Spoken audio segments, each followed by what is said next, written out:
विश्व के सभी मानवों को वैद्य गुरुदेव मिश्र का नमस्ते। Lifestyle and world peace YouTube channel में आप आते हैं, इसके लिए ढेर सारी साधुवाद, बहुत सारे शुभकामनाएं। Lifestyle and world peace में आते ही आप लाइक करें, सब्सक्राइब करें, बेल आइकन बटन को दबाएं, कमेंट में अपना विचार लिखते हैं, मोबाइल नंबर छोड़ें, अपने कंट्री का नाम लिखें। और बंधुओं, अगर पुण्य के भागी आप बनना चाहते हैं तो सब्सक्राइब के साथ साथ शेयर जरूर करें। स्वस्थ व्यक्ति, स्वस्थ परिवार, स्वस्थ ग्राम और स्वस्थ राष्ट्र पर आज हम चर्चा करेंगे। भारतीय चिंतन में स्वास्थ्य यानी आरोग्य को विशेष महत्व दिया गया है। कहा गया है कि धर्म, अर्थ, काम और मोक्ष ये सभी सुखों की प्राप्ति स्वास्थ्य या आरोग्य के बिना संभव नहीं है। और सनातन धर्म में 4 भागों में बांटा गया है। पहला होता है अर्थ, पहला धर्म है, दूसरा अर्थ है, तीसरा काम, चौथा मोक्ष। हम दीपावली से 2 दिन पहले धनतेरस मनाते हैं। धनतेरस में हमारा संस्कृति सभ्यता मानव भूल गया, अपने सभ्यता संस्कृति को मानव भूल गया। और उस दिन लोग मानव थाली लोटा बर्तन फ्रिज कुकर गाड़ी घोड़ा खरीदते हैं, जबकि ये बिल्कुल ही गलत है। कहीं भी किसी भी उस दिन भगवान धन्वंतरी का जन्मदिन है, जो आयुर्वेद के पिता थे, आयुर्वेद के जनक थे। धन्वंतरी उस दिन, धनतेरस के दिन, धन्वंतरी के दिन मनुष्य को औषधीय पौधे लगाना चाहिए, औषधीय आयुर्वेद पर प्रचार प्रसार करनी चाहिए। उस दिन भगवान धन्वंतरी की पूजा करना चाहिए। हमारे सभी सनातनी इसका सेवन नहीं के बराबर करते हैं। बहुत कम नगण्य मात्रा में ही लोग धन्वंतरी का दिवस मनाते हैं, धन्वंतरी का पूजा करते हैं।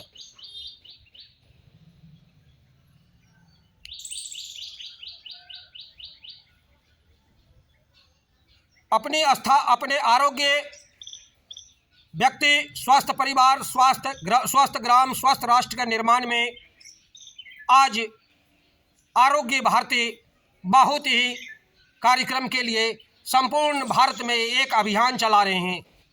और आरोग्य भारती का मुख्य उद्देश्य है स्वस्थ व्यक्ति, स्वस्थ परिवार, स्वस्थ ग्राम और स्वस्थ राष्ट्र।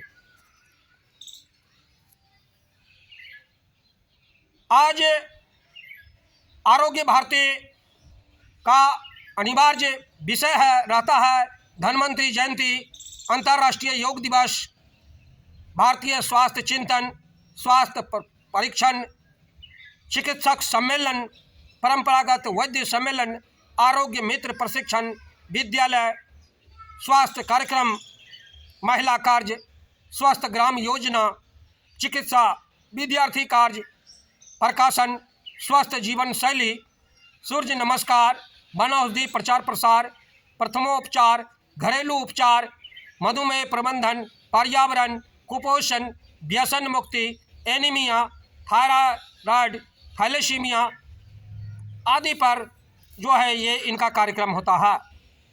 बंधुओं, इसका वास्तविक रूप में मानव जीवन को जब तक स्वस्थ नहीं है, आप कोई भी कार्य नहीं कर सकते। स्वस्थ शरीर में ही स्वस्थ मस्तिष्क का निर्माण होता है और मानव आगे बढ़ता है। अपनी दिनचर्या में मैं कई बार बता चुका हूँ, बहुत सारे वीडियो में भी वर्णन कर चुका हूँ कि सूर्य निकलने से 3 घंटा पहले मानव को जगना चाहिए, आँख खोल देनी चाहिए और 9:30 बजे से 10 बजे तक में उसे अपने आसन ग्रहण कर लेने चाहिए। खुद को तनाव मुक्त रखें, सूरज निकलने से 3 घंटा पहले जग जाएं और जगने के साथ ही आप उस परमपिता परमेश्वर का ध्यान करें। उसके बाद आप नाकों के पास 3 उंगली लेकर के जाएं, जिस नाक के छिद्र का तेजी में सांस चल रहा है वही पैर धरती पर रखें, धरती माता को नमन करें। उसके बाद गुनगुना पानी पिए, 10 कदम आप टहलें कम से कम, और रात का रखा तांबा का जल, तांबा के बर्तन में जो पानी रखा हुआ था उसको आप गर्म करें, गुनगुना पानी पिए घूंट घूंट करके। इससे सैकड़ों रोगों का निदान होता है। दिन भर कम से कम 10-12 कम से कम 15 से 20 गिलास जल पिए। जल हमेशा बैठ करके पिए, स्वच्छ उबाले हुए फिल्टर किए हुए जल का ही प्रयोग करें। खुद को तनाव मुक्त रखें, हमेशा रीढ़ की हड्डी सीधी रखें। और कहा गया है मेरुदंड को बनाओ सीधा खंभा, हो जाएगा तेरा जीवन 120 साल से अधिक लंबा। अगर तुम 120 साल तक अपनी लंबी आयु जीना चाहते हो तो हमेशा मेरुदंड को सीधा करके बैठना चाहिए। 33 कोटि हमारे 33 कोटि का मतलब होता है 33 प्रकार।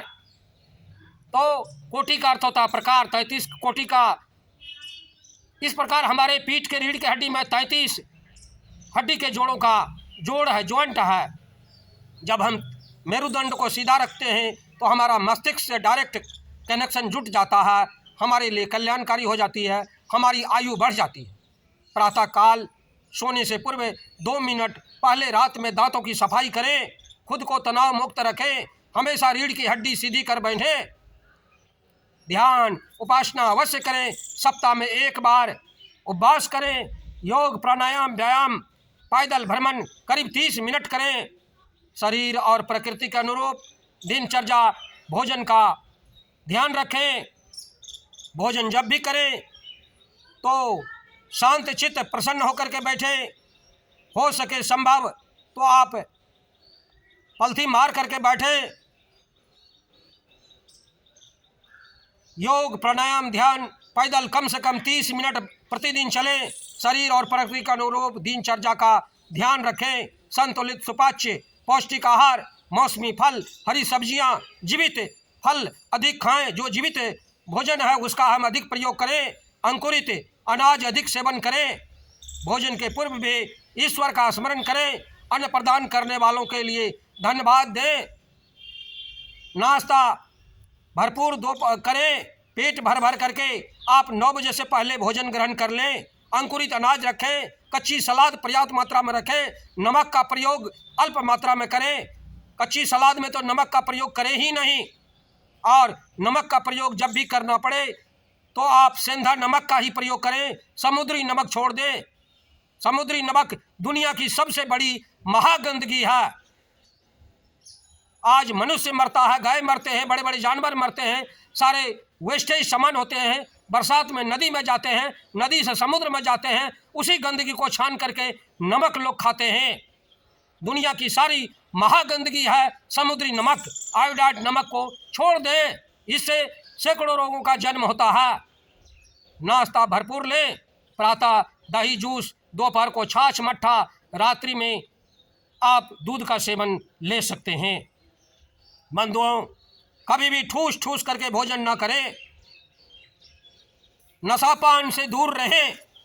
इस प्रकार देखते हैं कि मानव जीवन के लिए अति कल्याणकारी है, अति लाभकारी है मानव का दिनचर्या। आपका दिनचर्या अगर पवित्र नहीं है, आपका दिन भर का थकान, उबासकाई परेशानी रहेगी और आप रोगी रहेंगे। कोई भी कार्य करने का क्षमता नहीं होगा, आप आगे नहीं बढ़ सकते हैं, आपका विकास नहीं होगा, आपका तरक्की नहीं होगा। बंधुओं, हमारे चैनल में आते हैं इसके लिए बहुत बहुत धन्यवाद। आप अगर पुण्य के भागी बनना चाहते हैं तो आप सब्सक्राइब के साथ साथ शेयर जरूर करें। धन्यवाद, नमस्कार।